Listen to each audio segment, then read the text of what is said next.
భగవంతుని యందు భక్తి నిలబడినది నిజమైతే నిన్ను అడ్డగలిగినది లేదు.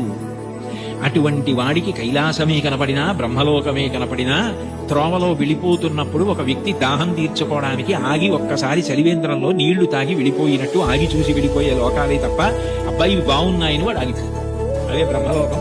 కైలాసాదులు కూడా ఆయనకి త్రోవలోకి వచ్చినా అమరావతి వచ్చినా స్వర్గమే వచ్చినా ఆయన ఆగడం. ఎందుకంటే ఆయన దృష్టి అంతా ఎప్పుడు భగవంతుని యందు రమిస్తూ ఉంటుంది, ఆయన ఎందే కలుస్తాడు. దానికి కావలసినది సద్గురు బోధ అంటారు. చెప్పకుండా చెప్పడం, అన్యాపదేశోపదేశము అని పైకి చెప్పకుండా చెప్పడం. నేర్చుకోవలసినది ఏంటంటే ఎప్పుడూ భగవంతుణ్ణి స్మరించగలిగినటువంటి మనసుని నీలో నువ్వే పెంపొందించుకో. నిన్ను నువ్వు ఉద్ధరించుకోవాలి. నీకు ఆకలిస్తే నువ్వు అన్నం తినాలి, నీకు నిద్ర వస్తే నువ్వు నిద్రపోవాలి. నిన్ను నువ్వు ఉద్ధరించుకోవాలి. నీకు నువ్వే మిత్రుడు, నీకు నువ్వే శత్రువు.